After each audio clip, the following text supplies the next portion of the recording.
Hey, welcome to Mind Your Own Biz, the podcast where we help small business owners with big dreams build something authentically you. I'm Alicia Yervis, educator, marketer, designer, nacho enthusiast, and your big sister in business. I'm excited for us to have this cozy spot to chat. Each episode, we'll tackle candid conversations, actionable tips, and a few fun tangents to help you run your business your way. Because business is always personal, no matter what anyone says. So grab your iced coffee or those nachos and let's get started. Hi there, and welcome back to another episode of Mind Your Own Biz. I'm Alicia Yervis. I am your host, and I'm so happy you're here. Excited to be in the summer. That was a weird sentence to say, but you know what I mean. Excited that summer is here. There we go. I haven't fully had all of my coffee this morning. Yeah, kind of can't believe that summer's here already, but it is what it is. I guess officially it's not the first day of summer quite yet. We've got a couple more days until that happens, but once it raises above 70 degrees for me, like I run hot like a furnace. So once it's above 70, I'm like, okay, it's summer. It's time for leggings and flip-flops. And that's just the way it is. So yeah, I wanted to do a little summer check-in before we speak to today's guest, which I'm really excited for today's talk with this wonderful lady. But okay, what have I been up to this summer? So first of all, important to know that last week I became the biggest poser ever and became a Knicks fan at the age of almost 44. I am not a sports person, with the Super Bowl. I'm like, okay, cool. It's all about snacks and commercials. The World Series, I really couldn't care less. World Cup is here, actually happening. Some of the games are happening here in New Jersey where I am. Everything's been crazy with traffic and preparation and stuff. Really not interested in it. Friend of mine is super into soccer, so I've been learning a lot. And I enjoy it a little bit. A good game is a good game. I have come to learn that acting is also a part of being a soccer player. News to me.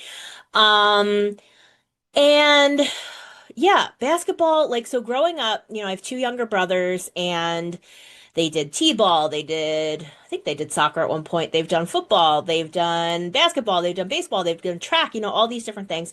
And as a kid, you get dragged to the games and it just wasn't my thing. I'd rather be, seeing a play or going to dance class or coloring or, being in the pool.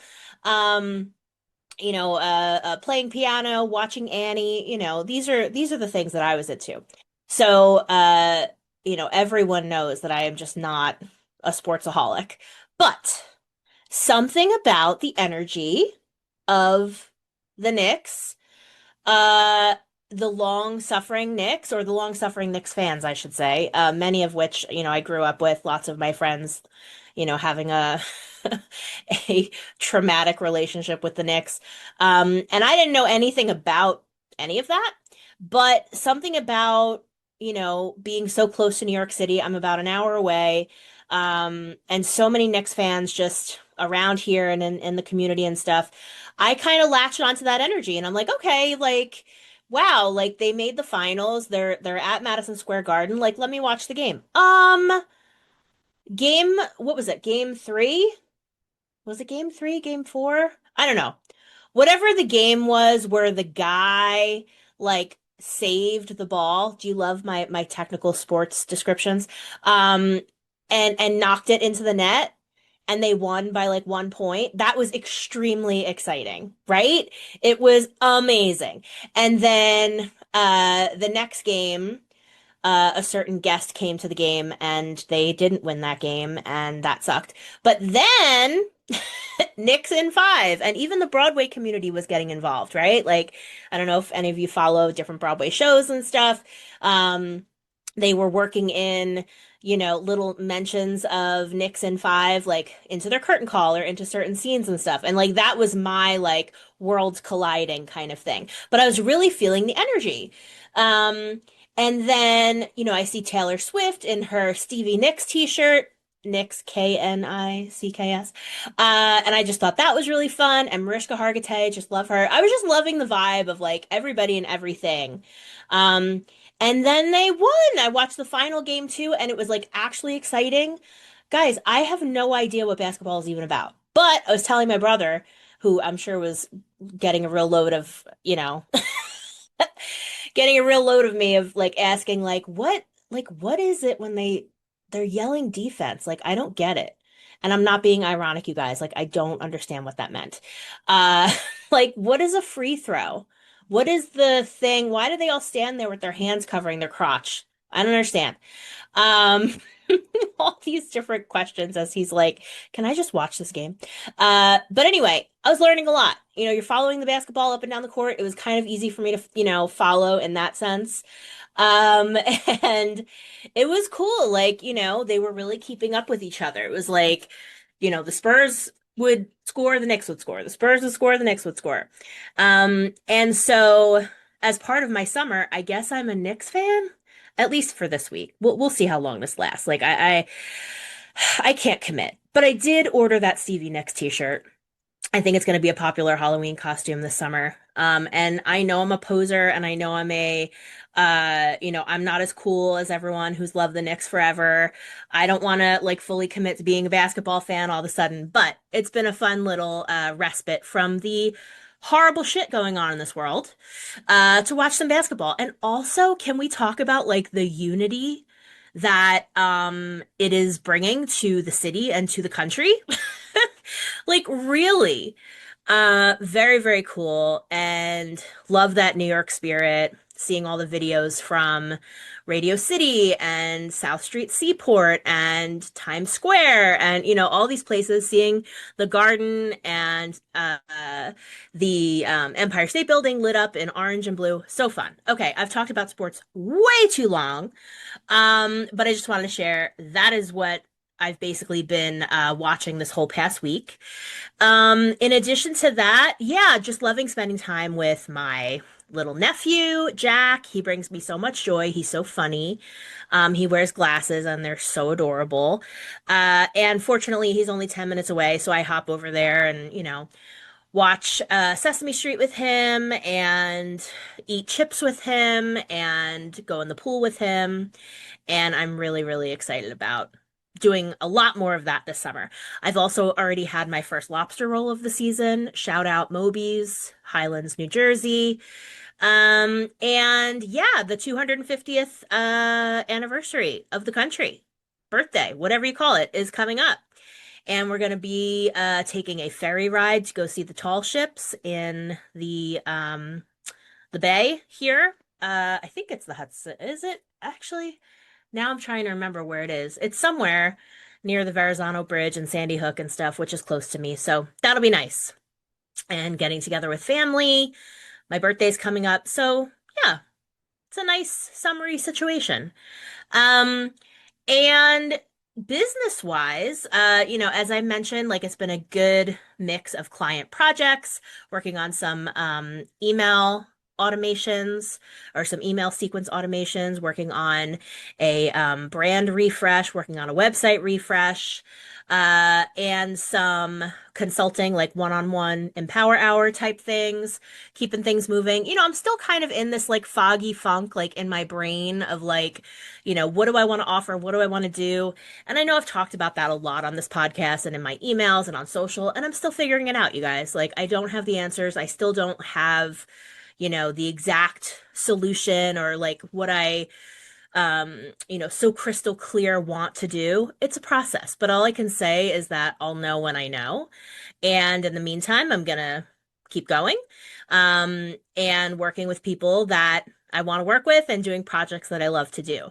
But I did do something really cool that I'm excited about. So I had recently, they're closed already, but for a while there, I had opened up applications for someone to receive a free Empower Hour session with me in exchange for letting me record the session for a future podcast episode.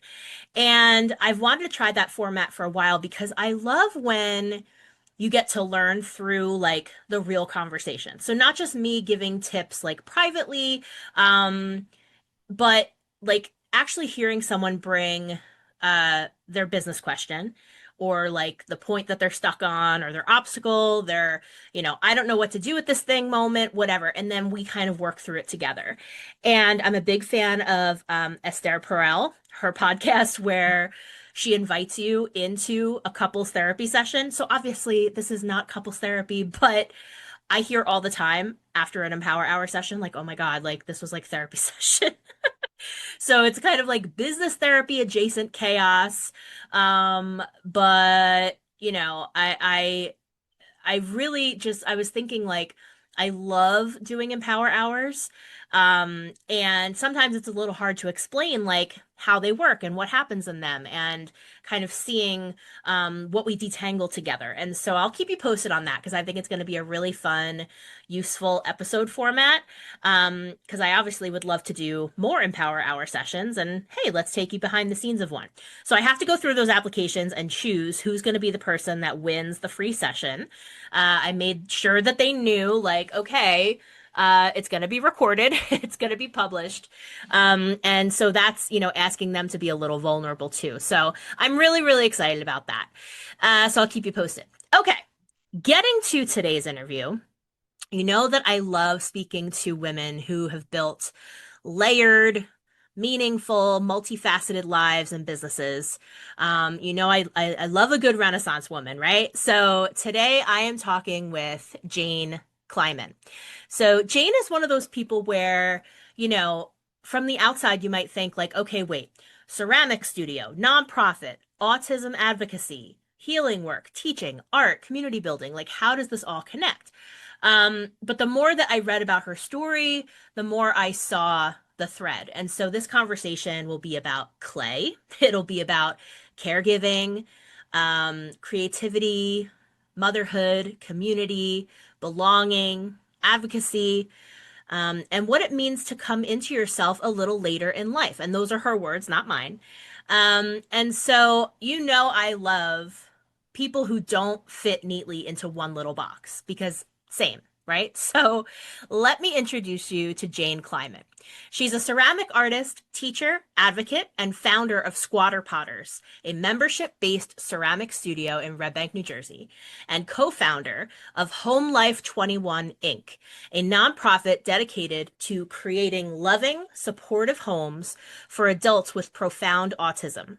Across the many roles she's had, artist, mother, caregiver, healer, educator, and community builder, a single through line has remained constant. The belief that every person deserves belonging, dignity, and the freedom to fully express who they are. Based in Red Bank, New Jersey, Jane's life and work have been deeply shaped by raising her son with profound autism. Her experience navigating systems that too often failed to recognize humanity, individuality, and true choice led her to help create HomeLife 21, a vision for community-centered living grounded in care, connection, and respect. An artist her entire life, Jane received her BFA in photography from Mason Gross School of the Arts in 1986 and later expanded her creative practice to clay in 2000. Through many years of caregiving and advocacy responsibilities, working with clay became both a refuge and a means of connecting with herself beyond those identities. In 2015, she began exploring alternative firing techniques, and her work evolved from functional pottery into sculptural ceramic forms that investigate containment, vulnerability, identity, and transformation. Her background in the healing arts continues to inform her artistic practice. Through clay, Jane explores the expressive, sensual, and sensory nature of form, asking what our outer surfaces reveal and conceal about the emotional and energetic lives we carry within us. Whether through advocacy, teaching, or making, Jane's work is ultimately centered on creating spaces where people feel seen, supported, and connected to themselves and to one another.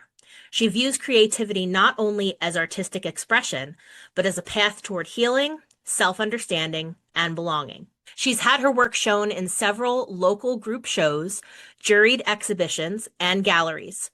She is also a co-author of 2 anthology collections, Awakening the Divine Feminine, 18 Stories of Healing, Inspiration, and Empowerment, and the soon to be released Radiant Wisdom, 18 Stories of Feminine Power, Purpose, and Rebirth. So I'm really excited to welcome my friend, Jane Kleiman. Hi, my friend. It's so good to see your face. I'm so excited to have you on here. Thank you so much for joining me today. Thanks for having me. It's great to see your face. I was just saying in the intro that, when I looked through your bio and, some of the things that we had talked about ahead of time before you came on here, I just had that moment of like, okay, this woman has lived 7 lives. She has done all the things like artist, teacher, mother, advocate, healer, caregiver, studio founder, nonprofit co-founder. Like, but then you said something really cool, which is that, even though all these different facets or all these different things, they may seem like different directions, but for you, they're all kind of woven together. So that's really where I want to start. Because, your life doesn't fit neatly into one headline or one box, which I love because I feel like most interesting people don't. But I'm curious how you explain it to yourself. So, what is the thread that kind of connects all these parts of your life? And we're going to get into everything, but I just, as an overview, tell me what you think about that. Gosh, I mean, it's authenticity, honestly. I Mm. mean, it really comes down to whenever I'm not being authentic, I'm miserable, and so somehow I need to find a way back to what feels right and real for me, and it's never one thing, and it's never really been one thing, so it's a little bit of this and a little bit of that and a little bit of this, and all ends up sort of just being about who I am.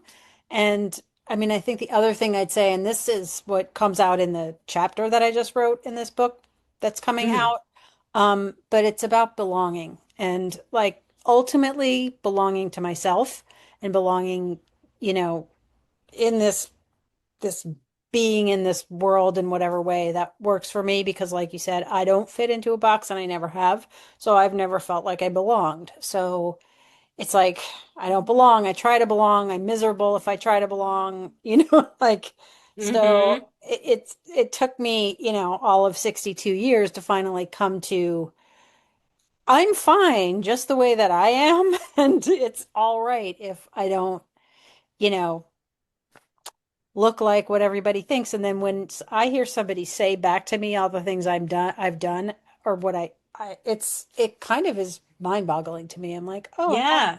I haven't just been floundering for all of these years because that's how it's Hmm. felt for a lot of the time. Sure. And I love what you said about like, if I'm not being authentic, I'm miserable. Because I relate to that so much. Like, when I started my business, I was trying to do too much, first of all. And I was trying to be quote unquote professional. And I was trying to follow the rules and like, write things in this corporate way and like take on all of the projects and all of the clients. And like, it took me a couple of years to realize like, this isn't me. This isn't how I look. This isn't how I write. This isn't how I talk. This isn't who I want to work with. These aren't the types of projects I want to do. This isn't how I want my website or my emails to sound. So I love that you said that. And sometimes it does take a process to go through and realize like I'm not being authentic. That is why I'm not feeling this, you know? Yeah. I think it took Um, me 3 businesses to get to that because mm, honestly, I don't do business the way I'm supposed to. And love it. Love I it. I mean, I've had businesses fail or not be successful or become something I no longer want to do because I don't want to do it the way I'm supposed to do it. So I Hmm. give up on the thing that I was doing, Hmm. and that's actually not what it is. And that also has taken me, like, seems like many lifetimes to learn that lesson. Like, and it's one of the reasons I moved the studio, but I'm sure we'll get to that Mm. to the membership Yes. model because Yes, we will. I no, I'm not marketing. I'm just Hmm. not. Hmm. So, it's And going to and have to work the way that I want to do it. Fingers crossed. exactly. Yeah, fingers crossed, cross the toes, cross all the things. I love flow, not force. Like Yeah. I'm all Yeah. about that now. Like it's hard to remember sometimes, because we all have our days where we're really trying to get something to square peg round hole, and then it's just like, dude, like stop. Yeah, Like we need to just like admit defeat or not even defeat, but just like this doesn't feel right to me. right. This doesn't feel in alignment. So Yeah, like I'm not gonna do it. I'm not yeah. gonna, pursue Yeah. it. And I'm curious too, when you talk about belonging, like what does belonging mean to you now compared to maybe earlier in your life? I mean, I think that it means self-acceptance, honestly, Mm, which when you don't belong and when you aren't like everyone else, that can be like you're getting messages that you're wrong for a long, long time. And those messages stick because as human beings, it's one of our primary, needs is to belong. And so you spend, if you're like me, a lot of time trying to fit yourself or trying to trying to get people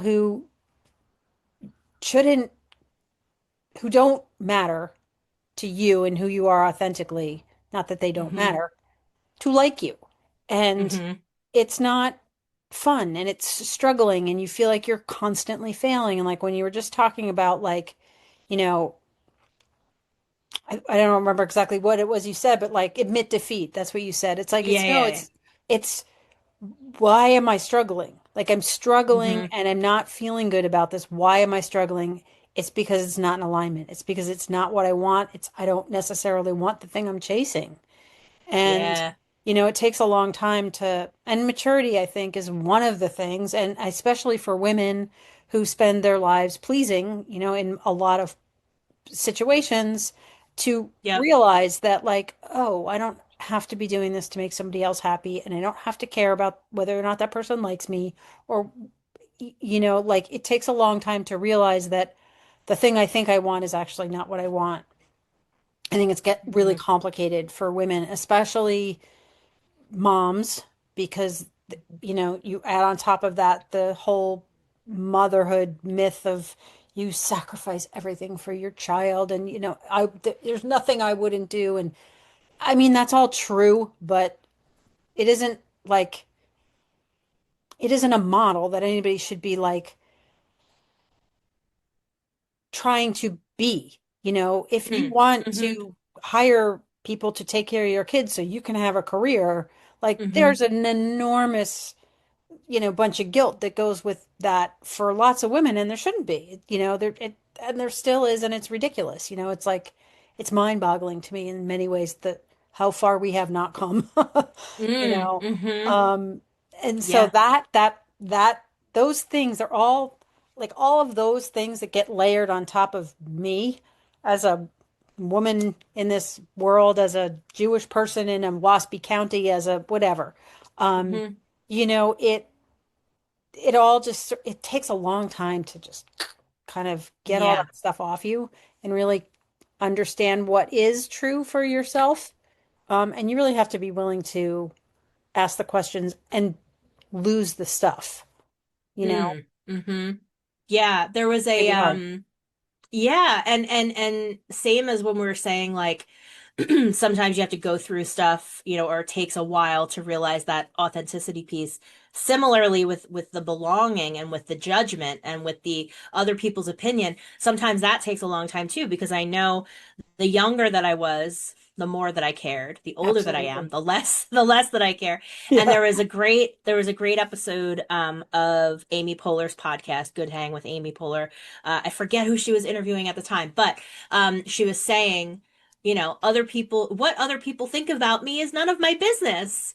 Right. And it's true, but Yeah. it's like so hard to remember that and to like, really like live your life through that lens of just Yeah. like all that matters is like, me, like what I think of me and my decisions. So I so relate to what you're saying there. Yeah. Um I do and think and younger people have a better, I think that they are better at it. I think younger now, people in their, yes. yes, they're Mm-hmm. better at it. And then we're busy calling them selfish and whatever. It's like, no, they're Mm-hmm. actually learning the lessons that we have been telling them all this time. Like, don't worry Yes. about what other people think of you. Do what's right for you. And they're actually doing it. We're like, you're all selfish. It's like, no, I'm going over here like, yay. My daughter's got Yeah. like this thing about her. she doesn't care. I mean, she does care, but she ultimately doesn't care. And Mm-hmm. she, there are things that she will not tolerate that amaze me. I would Mm-hmm. never have, I mean, don't get me wrong. She's still like, oh my God, somebody's going to be mad at me, all of that stuff. But there's other ways where she's like, no, I don't care. I'm like, oh my God, which is Yeah, great, so that's something's getting awesome. through. Something's getting Yeah, through. like I have a lot of a lot of hope for, the kids, the next generations. Yep. Like the Yeah. the the kid the kids are all right, right? Like Yeah. they're gonna do it all. Yeah. And talking about motherhood, talking about being a mom, like I want to talk about how um uh being a mom has shaped so much of how you move through the world. And before we talk about Home Life 21, we're going to get to that later in the conversation. I'd love to start with your kids, and learning a little bit about them because I think they're such an important part of your story. Could you tell us a little bit about your kids? Yeah. Well, I mean, I didn't even do my kids the way like normal people do their kids Hmm. because we went through infertility treatments and my son Hmm. was conceived through IVF and then he wasn't developing properly. So I didn't belong with the people who were getting pregnant. And then I didn't belong with the mom group because all the kids were developing in a different way. Then all of a sudden my kid wasn't doing the things. And all of a sudden I'm like on the outside again. Hmm. Um, so that happened. And when you have a child with, you know, atypical needs, um, there's a lot of isolation. There's a lot of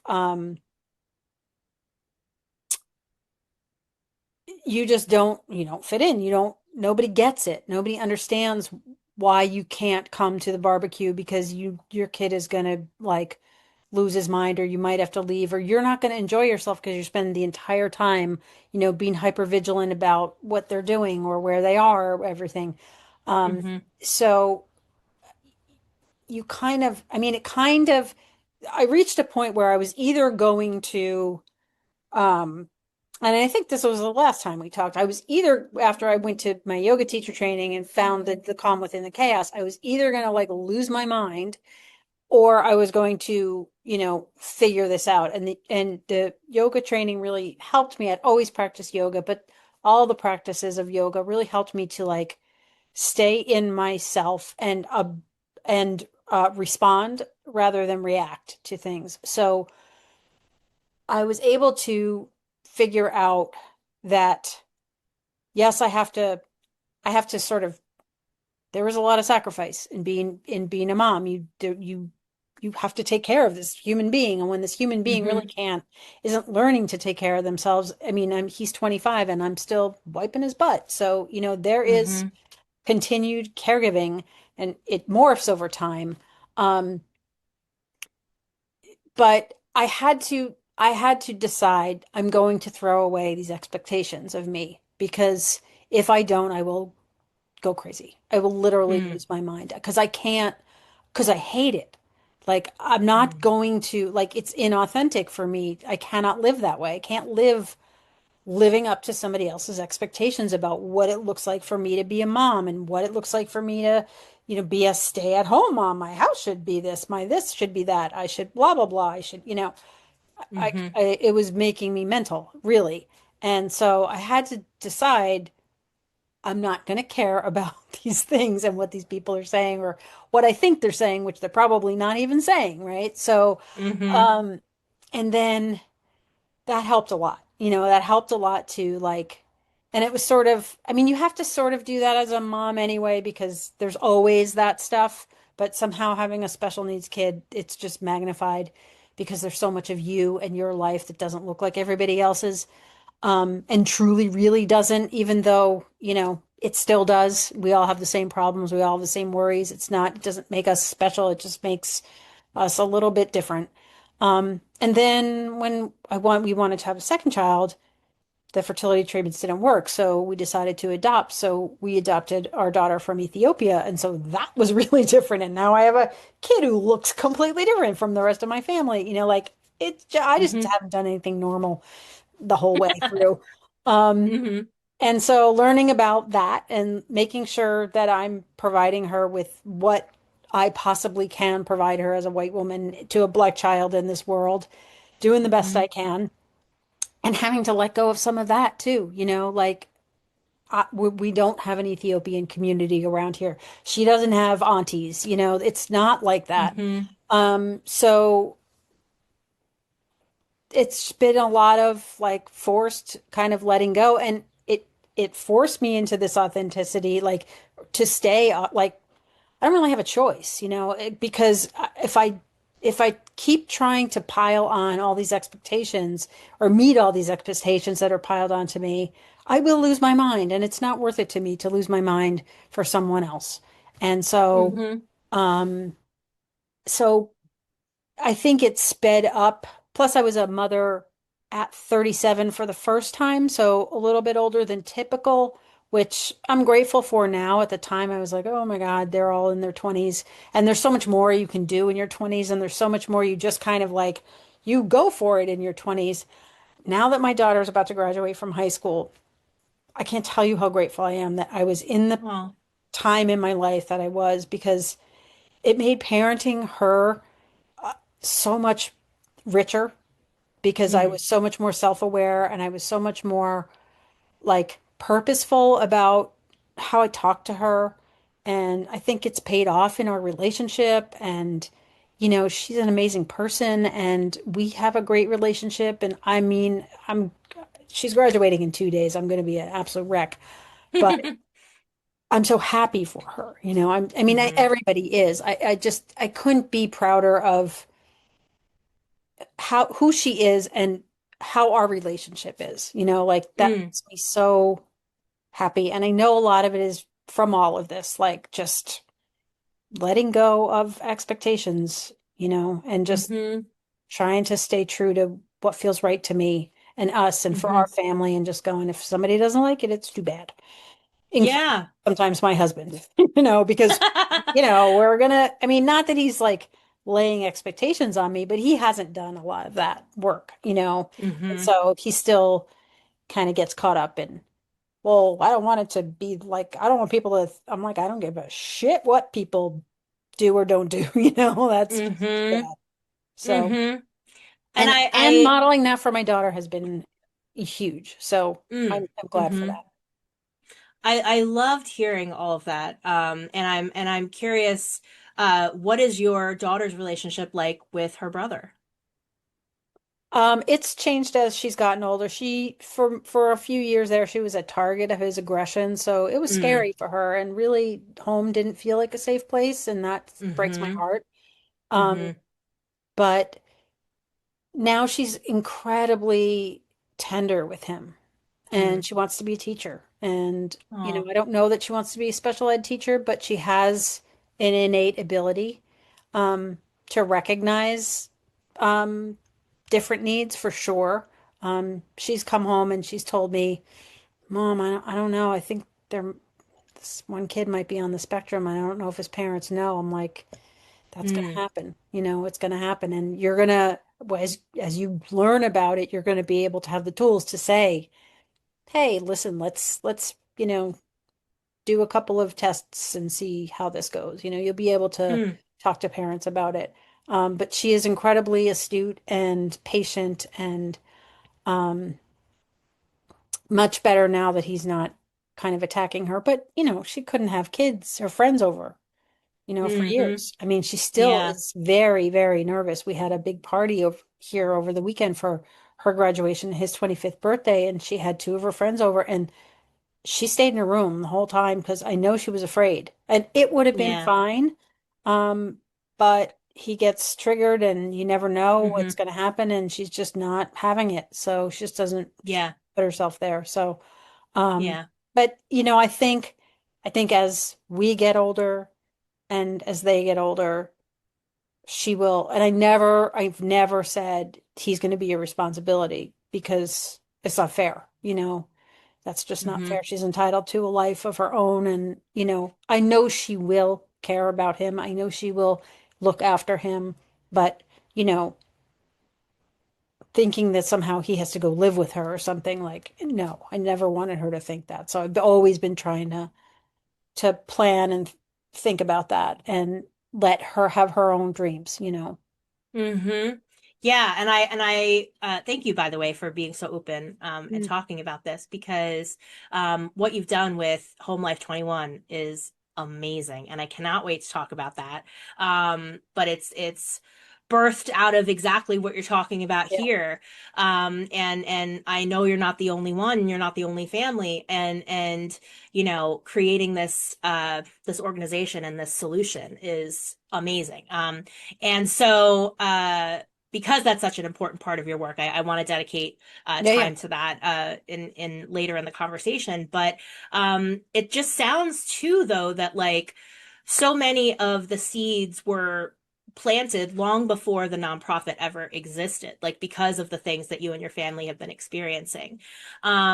So pausing on that for a second, um, going back to your art and your creativity. Like I'm always so fascinated by like the medium that people choose. Like, some people write or paint or dance or, they crochet, um, they work in Google Docs or Canva, whatever. But clay is so physical. Like it's messy, it's sensory, it's hard work. And so I'm curious, like, why clay? What does clay give you that, another medium might not? I don't know that I chose it necessarily because Okay. I went to school for photography. Mm-hmm. And hated art school, did not we did not get along at Oh, all. okay. Um Okay. because, again, box. Yeah. And Authority telling you what to do. no, it wasn't even authority. It was expectations of what an artist is and how you're Okay. supposed to talk and how you're supposed to, look at things. And I'm just like, yeah, I kind of like the way I look at things. And, Hmm. I kind of like the way I talk. And I don't have to say it that way in order for whatever. Um, so I didn't do art when I got out of art school for a really long time. Um, had one photography project. I had a show out in San Francisco, like shortly after I got out of art school. And after that, I just put the camera down and I didn't do anything for years. I was working in the commercial art world, but I wasn't doing any of my own creativity.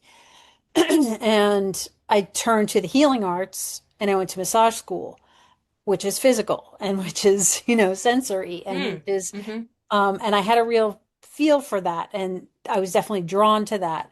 Um, and I was doing lots of yoga and it was right before we had my son and I went to sign up for something to do and I chose a pottery class. I had done it in college and I was like, oh, this will be fun. And I loved it. And for whatever reason, this particular medium, maybe because it involves so many senses and so much of your physical body, your everything. Um, Even more than yoga, because sometimes you really have to work to stay on that mat, stay, in your own body, Yeah. and not be, elsewhere and thinking about whatever. That never happens when I'm working with clay. I Hmm. am just here always. And even if I don't, without the intention for that, it's just what happens. And so I really needed that. And then especially after my son was born and I went back to it, it the 3 hours that I would go to class, I didn't care really what I was making at that point. I just was happy. It was like I go to pottery class. I don't anybody get in the way of me going to my pottery class. It was the This is only my thing thing. I did not miss. I mean, I would Yeah. skip going to yoga. I would skip going whatever. Do I did not skip going to pottery class because it was walk in that door, start working, and everything goes away for 3 hours. And it is like a little mini vacation. And Hmm. um, Self-care. yeah, and it really is. And you learn a lot about yourself doing it. I mean, you Mm-hmm. do that with all art forms, but for some reason, working with clay, you discover. your style in a way, like, am I the person who just throws things together, or am I the fussy person who puts, who makes everything super neat? And it's just how you work, and it tells you a lot about who you are and Mm-hmm. what you care about and how your work is going to evolve and how you're going to develop your own vision because of the way that you work. And so it's so much feedback. It's sensory, it's visual, it's physical, um, it's emotional. I mean, it's connected to the earth. So this elemental piece of it, you know, shouldn't be forgotten. And then when you bring in things like alternative firing techniques where you're literally working with fire and smoke and chemistry and that reaction, it's immediate. Um, it's just, I don't know, it's very visceral, and Mm-hmm. it really does just bring you right here, Mm. and without trying. So, Mm-hmm. it sort of just became this thing that was like, oh, this is really where my meditation is. Mm. Um and then with all the yoga stuff, it all just started to like, oh, this all is of a piece, this is all Mm-hmm. part of the same need that I have to find something to bring me home. Mm.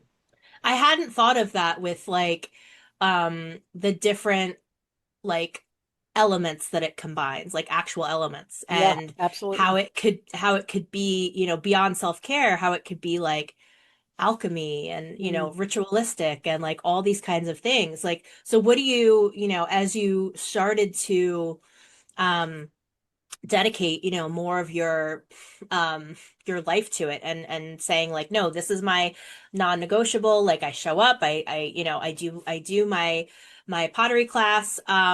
What does your work, and this might be like a, you know, something that's evolved over time, but like what do you think that your work has revealed about you that maybe like words couldn't reveal about you? Mm. Uh, hmm. Well, one of the things is that I care about how how energy moves. And Hmm. so, and I think, you know, even as a photographer, I cared a lot about gesture and composition and like photographs that just like sort of hit that place in you and you just go, oh, like there are Hmm. certain photographs that do that. And sometimes they're documentary photographs of some war thing, but the grace and the incredible way that that photograph has come together, it's a thing of beauty, right? Even though it's a horror of war, right? There's lots of Yeah, photographs we could think of that are like that. But that sure. was what was appealing to me about photography. That's what I strove for in photography. And so the same with ceramics. It just kind of, and even in massage therapy, I mean, now I'm literally just saying this, but like there'd be a way a muscle would release. I could feel in the tension where to go. And it was that same, like, it's almost like it's like a crescendo and then an like it's Hmm. that sensation. Hmm. And I don't know how to describe, but that's what I care about. I care about the buildup of tension and then the resolution of tension. Hmm. Hmm. And so the way energy moves through our bodies or the way we move through a struggle, and then come out the other side of it. We look different, we feel different, we might move different. You can see it in people's body language. Like Hmm. that motion, that visual representation of that is kind of what I'm interested in. And Hmm. it's kind of hard to explain because it's a Hmm. it's a it's a sensation. I don't even have words for it, right? It's like the ah. And Hmm. Hmm. um but that's what I want to find when I'm Hmm. working in clay. Like, and it might be that the work is getting tense because it's getting all bunched up, and how it ends up being resolved by how I form the clay is the thing. Or I might go in with an intention of, I've been feeling really boxed in and hemmed in and pushed down and what I want to feel is freedom. And so a piece comes out kind of on purpose with that, um, Hmm. with that expression, but it doesn't always happen like that. Yeah. Does it make any And sense? yes, it does. It does truly. Yes. I'm visualizing as you're talking, because I've seen some of your art, and I believe that what you're saying comes through like very Yeah. clearly. Okay. And just like I was asking, like sometimes that can only be explained in art or in, in visuals as opposed to written language or spoken word. So I think that your artistic point of view comes through loud and Mm. clear. And so talking about the space where you do the bulk of your art, like talking about Sacred Space Healing Arts in Red Bank, New Jersey, and your group called Squatter Potters. Yeah. So I want to talk about that. So I know that you've had this space for a while, and you've shared with me that you've recently moved towards like a membership model, but teaching still, matters to you a lot. And I feel like that's important because teaching isn't just, here's how to do this thing. Like it's also how, like helping people see themselves and all of that kind Yeah. of thing. So starting with, I guess, why is teaching important to you? Um, because I love the moment when people see something about themselves that I see that they haven't yet. Mm, That's a beautiful thing to me. yeah. It was the greatest. Yoga was a really easy place to see that. People would weep in class. There would be moments where there were these big aha moments, but art does that too. Um, and just even seeing people immerse themselves in that way that I was talking about, where after 3 hours, they were like, oh my God, I haven't thought about any of the bullshit that's outside the waiting for me at home in three Yeah. hours. It's like this was a vacation. And people Hmm. they don't give themselves that. And so to Right. see it in them, it's just incredible. And also, the way that we've stripped the creativity out of human beings in our culture is just criminal in my mind. And Hmm. to hear people come in and, oh, I'm not really creative. I'm not really an artist. I can't draw. Because we've made this association that if you can't draw something, you're not an artist, which is, I don't even know how that occurred. Probably coloring Hmm. poster contests, it's school. I don't really know Oh, where yeah. it comes from.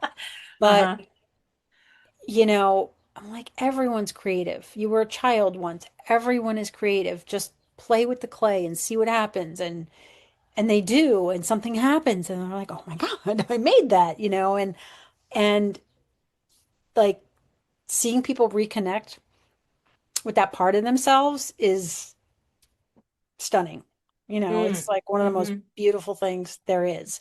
And then seeing them really want to develop that and put their time and effort into it and like dedicate 3 hours a week or whatever to actually reconnecting with that part of themselves is, I mean, that's going to change the world in my view.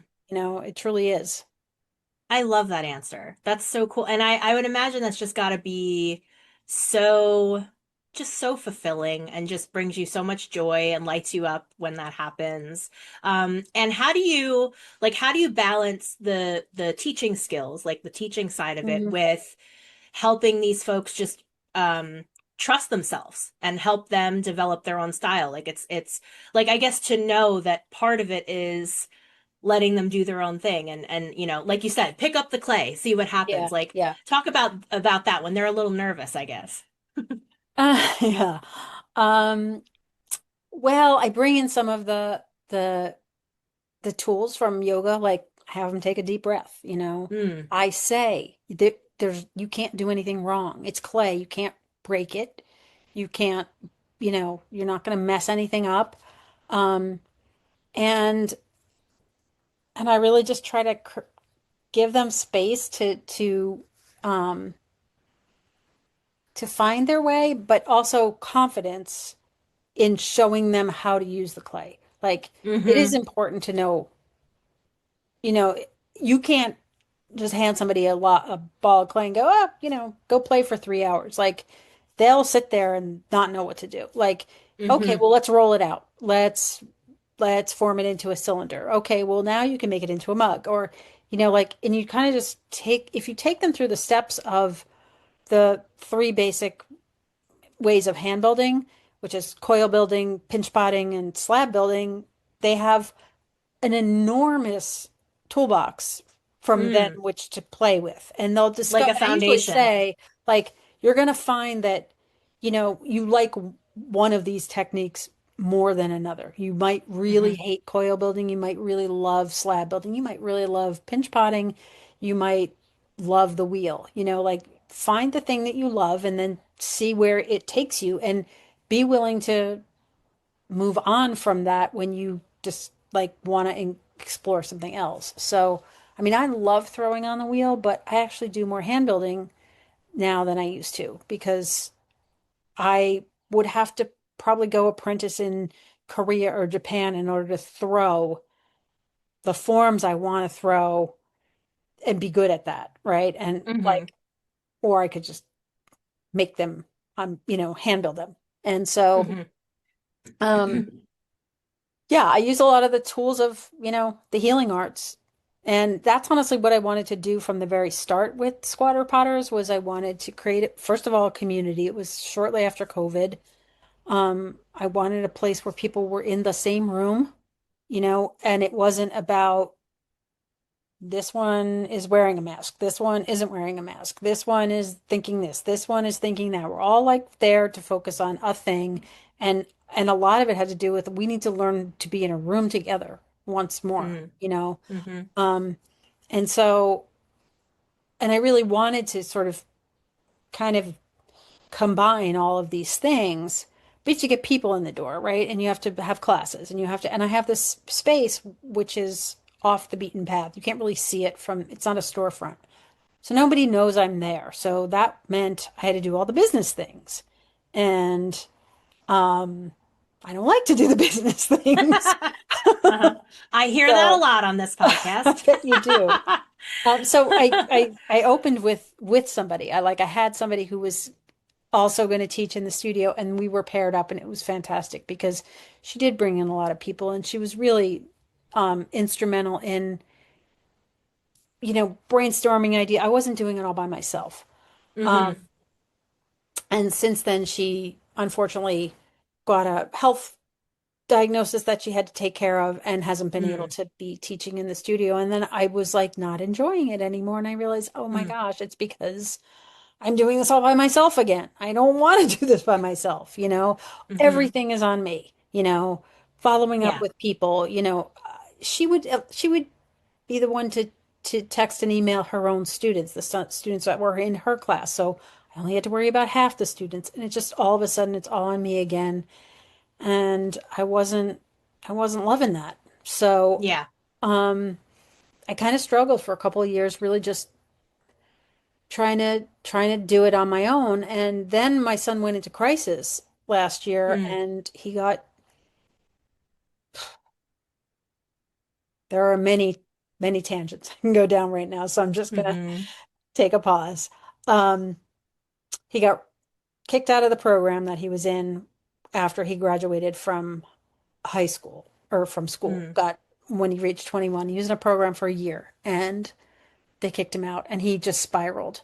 He had Mm. no support for months and months and months, and it was just nonstop behavior all the time. So during this time, I'm trying to leave the house and go teach these two classes. It was the only time I would leave the house. So I wasn't exactly the most present of human beings. Hmm. And it kind of got better after he did get some support, but he didn't like being home with my husband. He was asked for me the second that he came home from with being with his support people. And my husband would be calling me. He wants to talk to you. And I still wasn't present. I'm like, this isn't fair to the people who are paying this money. Um, and I found that the people who were really into it were coming and didn't need that much more of my guidance. Not that they don't need my guidance, but you know, they were self-sufficient enough where they were working on their own for the most part. And they'd have questions now and then. And so I started to toy with the idea of switching over to membership. Hmm. And then just in the last I don't know, 6 months. I've really been like, especially with writing this book and then certainly with the tragedy that's happened with our co-founder, I just decided I'm I'm not fitting myself into the box anymore. I'm doing what I Mm-hmm. want, you know. So, Mm-hmm. and it'll sink or swim as long as it's Yeah, paying my rent, and then I can focus on my own stuff. And I can't keep trying to. I love teaching the classes, I really do, but nurturing artists and nurturing people one on one is definitely more my strong suit. And so that's what I'm going to do. That's what I'm going to that's focus on. awesome. Yeah. That's awesome. And I do want to talk about the membership, but I just want to back up for 1 second. Yep. So I first of realized I all, was I like, have oh to no, she's gonna no, no, no. be asking me these things, and I'm going. No, no, no. I told you tangents are cool. There Mhm. are so many tangents on my shows. It's all good. Because that's just how we talk. We just It naturally is, yeah. go into these different rivers. But I have to back up for a second because first of all, I have to give you props on the name Squatter Potters is so clever and funny. I love it. It's great. Well, there's a story behind it. Oh, tell me, Want to tell hear it? me.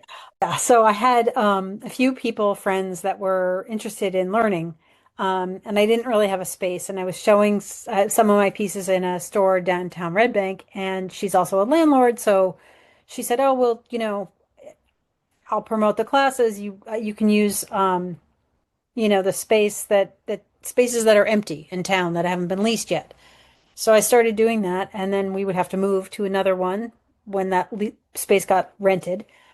So we were literally squatting, so we became squatter potters. Oh, And that's then it just good. stuck. I'm like, it's such a great name. I mean, even now that I have a space, we're going to still be squatter potters. So, and it kind of fits because you have to squat down when you're at the wheel. So, That's why I thought it was. I was yep, like, yep, oh, you're squatting around the wheel. That's so clever. that's That makes right. sense. Yep. Um, There Also, is I a have thing a, called the squatty potty, right? I So, was just gonna say, I have a squatty potty at my house. I'm not ashamed to say it. Um, but yeah, that's so clever that you guys were squatters, literally. That's great. literally, yeah. Okay, so talking about this business model, like I think this is really interesting. I think a lot of people they understand a class-based studio, there's a calendar of events or whatever. You sign up, you learn the thing, you leave with a completed piece, or you come back and get it, whatever. But membership feels different. It feels like less transactional. It feels more like come be part of this place and this community. So I think it's really cool. And you said like the folks that were joining you there, they were a little bit more self-sufficient. They knew the ropes. They were able to kind of, do their own thing. But I guess, first, was that a scary kind of shift from a business perspective? You shared how, you so much was on your shoulders. Your son was in crisis. Everything's kind of exploding, but you want to, keep the joy and the fun and the creativity flowing, but you just needed it to be a little less stressful on you. Yeah. I guess, how long did you wrestle with the idea before giving it a whirl? It was a bunch of months. I wasn't feeling good about the way I was showing up in classes because Yeah. I was discouraged that not enough people were signing up. Um, and the people that were signing up were sort of like not I don't want to say taking it for granted, but I need to go get clay if you're going to sign up for next class. So, but they would sign up the night before, and Mm, um, I just it was you give as much as you get, so or you get as much as you give. So, and I knew that I wasn't giving my best. And I thought I got to change something. Um and what I really want to do is nurture people into their creative selves.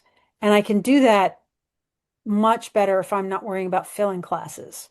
If mm, I'm not worried about, I have 4 classes in a week and I need 6 people in every class and I have to, get emails out and then people don't open emails anymore. And should I text them? And then I'm texting people to remind them to sign up for class. And um, that's not where I want to put my energy. I want to put my energy into mm-hmm, helping you be creative.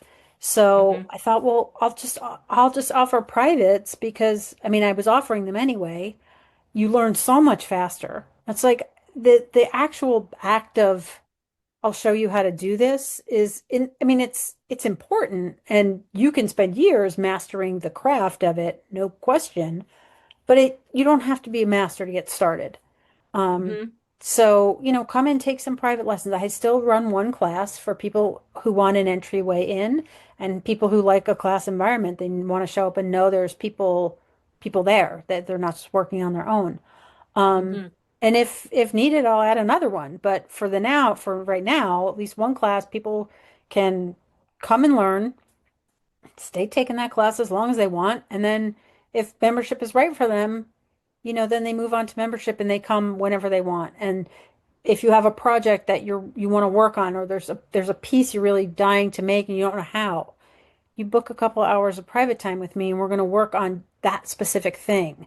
And Hmm. what is it that you want to come to life? And then we can really start to have more artistic kind of conversations about, what your vision is and, you know, what it is you're trying to do, um, and ways to think about that in ways that like don't always lend themselves to a whole class. Like not everybody wants that. They just kind of want to come in and make their plates, and that's fine. But for people that do, there isn't really a lot of spaces for that, where you Hmm. get real, not critique even, but feedback, that is cooperative and a dialogue, and where you can talk to the other members in the studio and say, hey, what do you think of this? And, there isn't an environment like that around. So I guess I wanted to know too, like um, what does a good studio community look like to you? Like, how does it feel? How does it function? Talk to me a little bit about that. Number one, it feels non-judgmental. Number one. Mm, There is no right or wrong. There is no good or bad. There is only collaboration, and um, we all do it, but really minimizing the kind of talking about people kind of business. yeah. Um, and respect. I don't know. It's just respect each other. It's just everybody wants the same thing when they walk in the door, which is to leave everything else behind and, you know, rejuvenate themselves. It's like a walk in the woods. And so, um, what could we possibly be at odds about under those circumstances? Um, so yeah, it's interesting because when I am teaching classes and I'll step out of the room into the kiln room or something, all of a sudden all the students start talking to each other when I Mm, leave the room. I'm like, and that's what I want to be happening. I want people to hmm. talk to each other. I want them to like learn from each other, get ideas, get inspired, like, how did you do that? Oh, I love that. Like there's a woman, um, she makes these flies. They're adorable. I love them. Mm, And everybody loves the flies, but I don't know that they get to see her. But like I want them to connect with each other and have the studio be a shared space, and hmm. it's really what I want, and Hmm. um a place where you can come and learn, yes, but come and flourish even more. Hmm.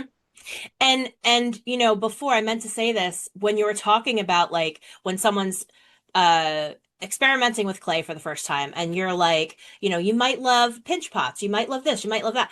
And you said something about, try something, see if you like it, and then, which things you stick with, and then if not, you let it go and you move on to the next thing.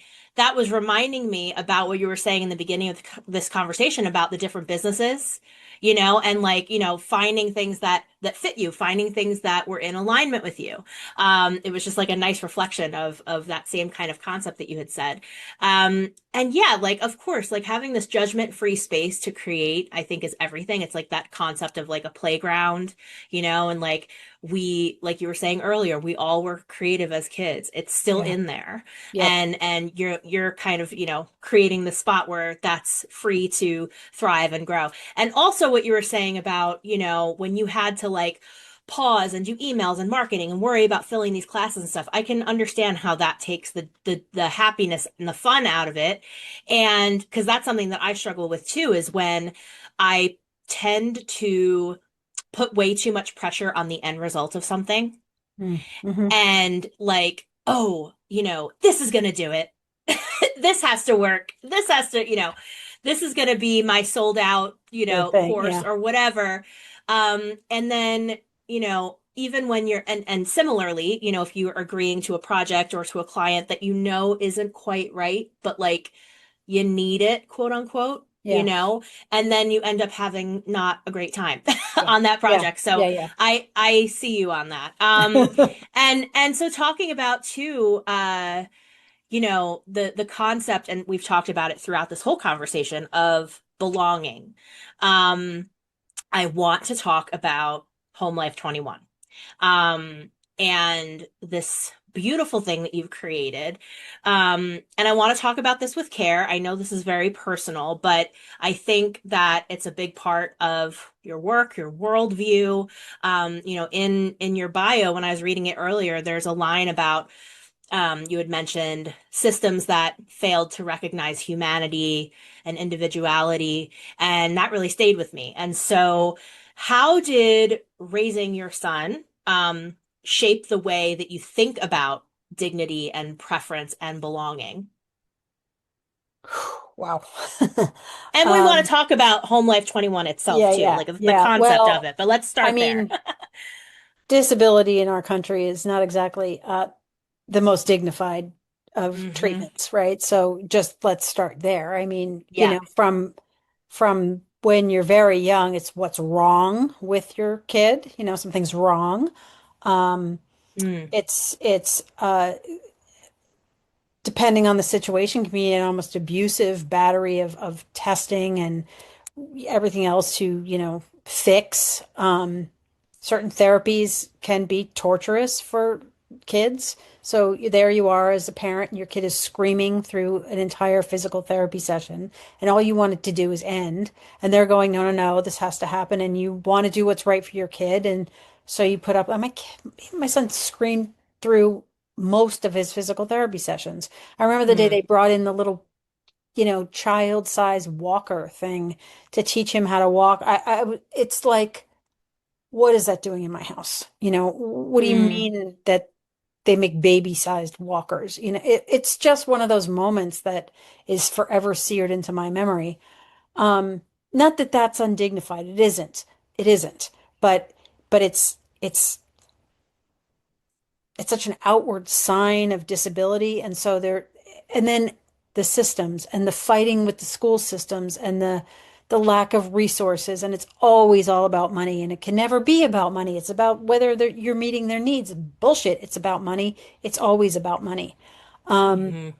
and yes, it's expensive to raise someone with a disability in society. It just is, and the fact that we somehow want to pretend that it isn't, that it doesn't cost more money. And then you've got, the gifted and talented group in the schools arguing with the people with the disabilities and why do they get all the money? And there's just nothing even remotely dignified about that process. And then when you reach the adult world, it becomes something totally different because you're no Hmm. longer entitled to an education, which at least up until 21 you are entitled to an education. You have to be eligible for services. So you are constantly having to prove and reprove your need for services, your disability. I have to Jackson's going to be disabled the rest of his life. Every year I have to tell Social Security that nope, he's still disabled. Yes, he still is. Yes. It's insulting and it's frustrating and it's energy sucking. And those are just a few of the ways in which our system is not set up to treat people with dignity who have disabilities. Hmm. Not to mention access and, inclusion and all of those kinds of things. People give a lot of lip service to those things. And the fact of the matter is that the Division of Developmental Disabilities in our state is not providing accessible services to people with disabilities who are requesting them. So like Mm. it's like it's a system that's outdated and crumbling and um and threatened under threat from real financial ruin. Understandably, they're trying to look for ways to save money, so they're scrambling. It's a shit show right now. It's Hmm. really not good. And New Jersey is one of the better states. So, Mm. we have more money than other states. I mean, go somewhere like Kentucky or Tennessee or some of the states, not even just in the South, some in the Midwest. There's nothing when you leave school at 21. There is nothing. So you are going to be at home with your aging parents until they drop dead, and then likely you're going to get put in a nursing home. And that's just that's just inhumane. And Hmm. so over the course of the of years and every parent who has had to deal with the system will tell you this same thing in one way or another. And some stories are horrific, horrific. Um,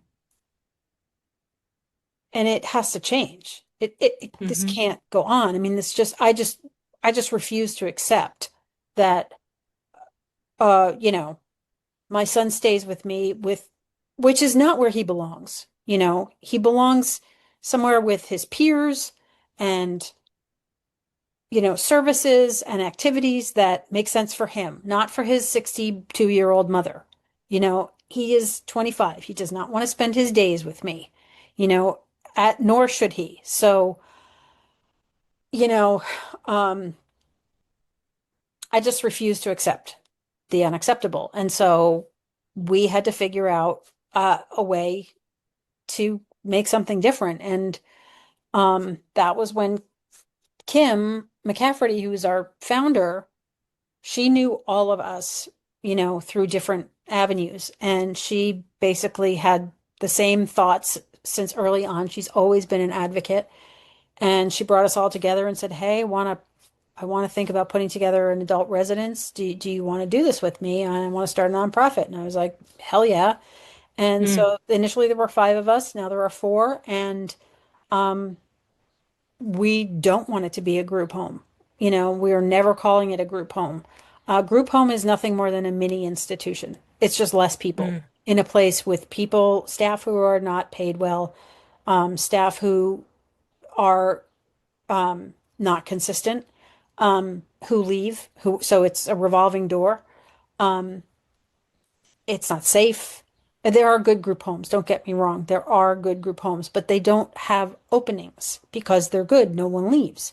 So Mm. people are there for life. So the only places you get openings, when my son was in crisis and we were thinking we might need to place him in an emergency situation, the only places that have openings are places like the one I went to with flypaper hanging from the ceiling. Mm. Who's walking into a place that looks absolutely dismal? It's like the shittiest furniture you could imagine. There's two chairs and a couch and a coffee table, and they look like dorm lounge furniture. And then there's Hmm. flypaper hanging from the wall. And it's like it smells like disinfectant. And it's just the you want to talk about movement of energy. There's no movement of any energy in these places. It's just like, oh my God, the most depressing environment you could walk into. And I'm supposed to put my child here. He's already in a bad way, Yeah. and then they're telling me, oh, there's no transition. You just move him in. I'm like, so I just stick him in here and say bye? What are you out of your mind? You know? Mm. So, you know, there's there's a lot wrong and we just refuse. We just refuse. Yeah. Well, I love that, first of all, what was her name? Kim, you said? Hmm. Kim, your founder. So I love that you and she and the other families were, it's kind of that concept of like be the change, Yeah. like you don't see the solution, we're going to make the solution. We're going to Yeah. build the thing that doesn't exist. So with that in mind, how do you explain the vision behind Home Life 21? Like, what is it? Well, our kids all had a great childhood, right? Hmm.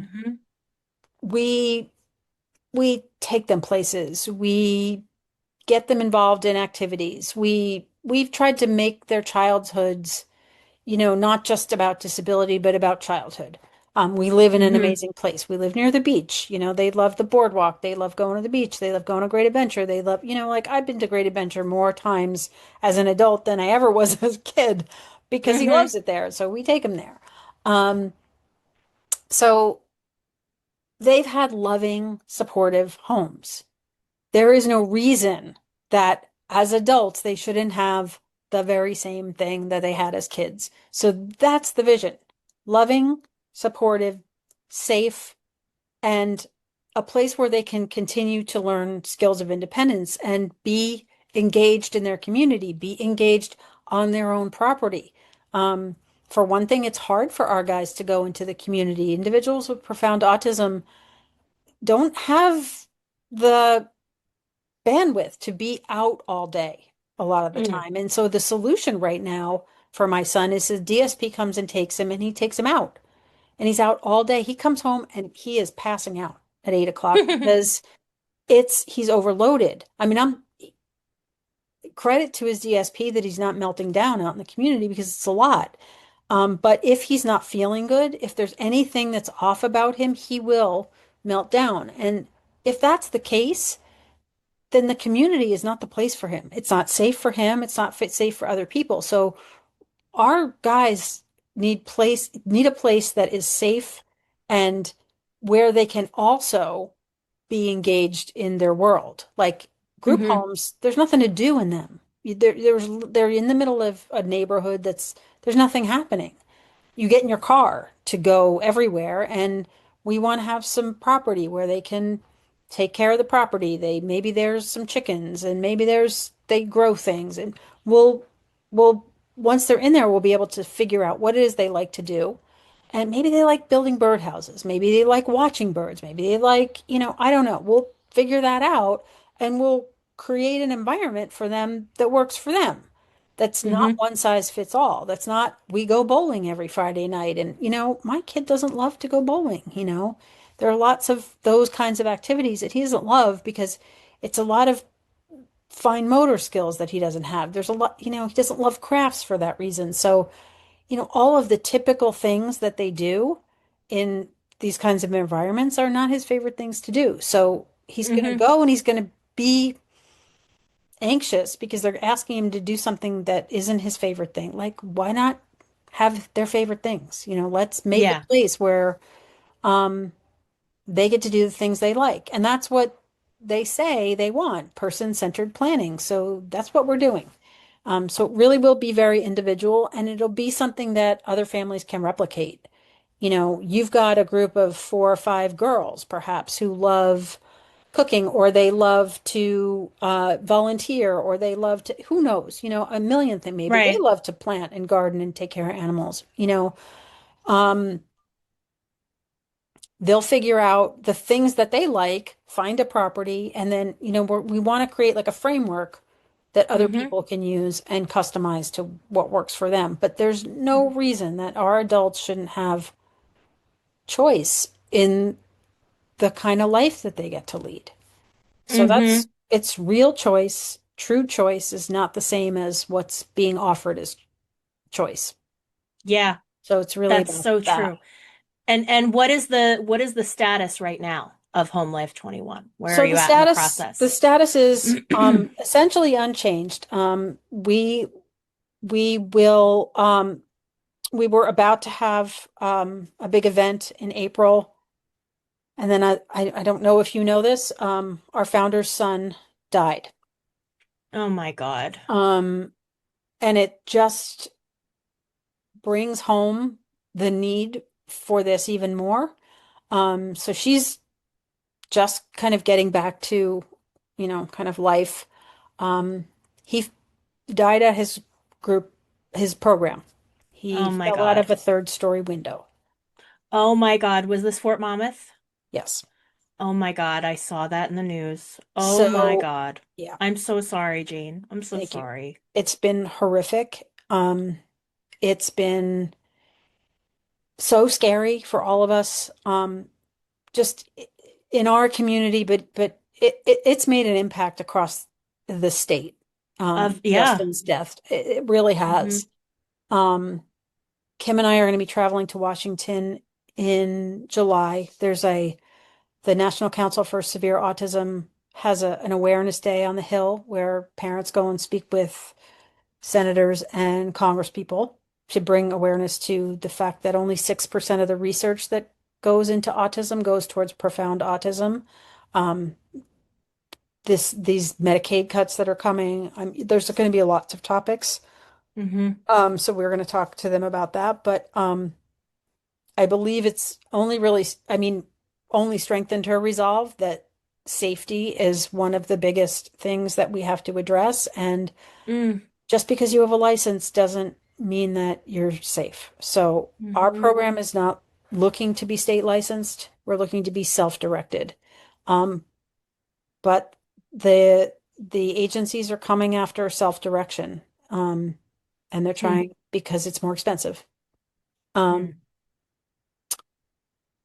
but when you're dealing with agencies that are for profit and half the money is going into the pockets of the agency, not to the services for the individual, I just don't see how that's allowed. I don't Right, know why right. that's allowed. Because it's ripe for abuse. They Sure. skim off the top, they don't deliver services. And so that's what we want to do. And we also want it to be a thriving nonprofit that exists in perpetuity so that when we're not here, you know, we Mm-hmm. aren't the ones running it. We want this to get up and running and that we step back and it's run like a nonprofit that has a board of directors. It's not just the four of us. Yeah. What an amazing mission. And what a, you know, with his name was Justin, he said. Yep. Hmm. What a profound you know, element to it that is just so devastating and heartbreaking. And to your point, like just brings even more of a need and an awareness to exactly what you were trying to do. And it's absolutely horrific that that occurred and that that's even a thing. But oh my Justin God, will what an amazing, forever be part of of our course. mission. He'll Hmm. he's woven into the fabric of this. Yeah, yeah. Oh my God. Well, I applaud you and your group so much for coming up with this idea, and wanting to create this space for your kids, for your families to and for families around the world, who need this. And I see it, in the future. I see, you create this model and then there's these villages popping up, like so special and amazing. And I have to say too that something that just popped into my head, as we're talking about your work, your career, this new mission that you're pursuing is that both Squatter Potters and Home Life 21 are kind of both about creating homes. Yep. One is a creative home and one is a literal home. And they're both about people having a place where they're known and where they belong. Yeah. And I love that. I love that thread.